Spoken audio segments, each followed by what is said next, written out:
Ibiluvuyo ngethuba abahlali bakwa-Ward 54 eMotherwell besamkela amadoda amatsha angama-27 aphakathi kweminyaka engama-23 ukuya kuma-36 ubudala. Ingcibi kwakunye nekhankatha umzi woxolo Dingela Khwetshube ugxininise ukuba ukuze abakhwetha bangaphulukani nobomi babo ehlathini kufuneka bajongwe ngalo lonke ixesha. Funa ukuqiniseke before umntana abhekendle iincwadi zakhe zasesibhedlele zokwaluka, eyomzali, eyengcibi, eyekhankatha, eyegqirha, yeengxelo zakhe uba ingaba akananto agula yona. Uba unento anayo funeka imedication yakhe ihambe nayo ubhekendle. Yinto yokuqala esincedisa kuyo leyo nto. Amanzi abalulekile, ifruthi ibalulekile, ukutya okuneveji kubalulekile, notya ngexesha before ube kanti abantwana uyabaphatha. Ngalo lonke ixesha funeka ube kanti uphakathi kwabantwana kusasa naleyithi kwenzela neyiphinde ingxaki nothi ivele uyibone msinyane ukwazi uyikhusela.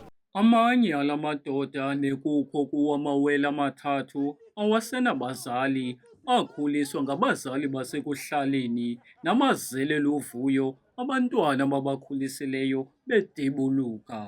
Ndivuya kakhulu ngoba ukuba ngaba bebengekho aba bantu abanomoya kaThixo nabantu abayaziyo into yoba ibuyambo ikhona ngebengangenanga. Ndiyabulela, ndiva kamnandi kakhulu ngoba besingayazi uba sizawuthini, and ke ngoku abantwana balula ukuzixhoma.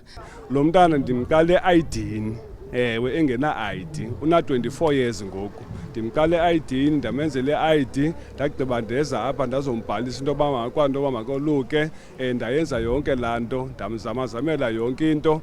Eli nyathelo lokuluswa kwabafana abangathathi ntweni lwaqala ngo-2021 ngentsebenziswano phakathi kombutho iKhudo nenjongo yawo ikuphuhlisa uluntu kunye ne-CPF yaseMotherwell emva kokuba omnye umntwana wayezama ukuzibulala ngenxa yokungabi namali yokwaluka. Inani laluswe kulo nyaka lonyuke nge-7. uWandisile Yoko weKhudo uthi amalungiselelo omgidi iminyaka le aqala ekuqaleni konyaka.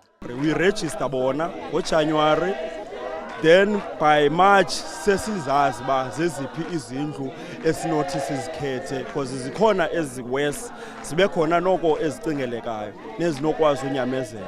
Nabantu ke sebebadala kakhulu, umzekelo njengangoku sile 30 years and above, sijonge ba kuhleleleke kangakanani, badinga ikangakanani. Ilungu le-CPF lesikhululo samapolisa seMotherwell uXola Mathwa uthi abaphelelanga ekwenzeni umsebenzi wokulusa amakhwenkwe angathathi ntweni kuphela, kodwa bakwaqinisekisa ukuba emva koko abangamadoda angazibandakanyiyo kwizinto ezigwenxa yaye abalulutho ekuhlaleni. Siye sibalandelele, sihambe siye emakhayeni abo siyoqonda uba baphila njani. Abanye bebefunda befuna ukuqhubekeka nesikolo, sibalandelele ke ngolo hlobo. Sabanye ke sibafunele nejob, abafuna ukufunda ke baqhubekeke nokufunda. Umasipala iNelson Mandela Bay uthi akukhange kubekho ziganeko zokusweleka kwabakhwetha ngexesha lolwaluko lwasehlotyeni kulo masipala. Kwiindaba ze-MBK TV, ndinguzanele Bhauphana eMotherwell eGqeberha.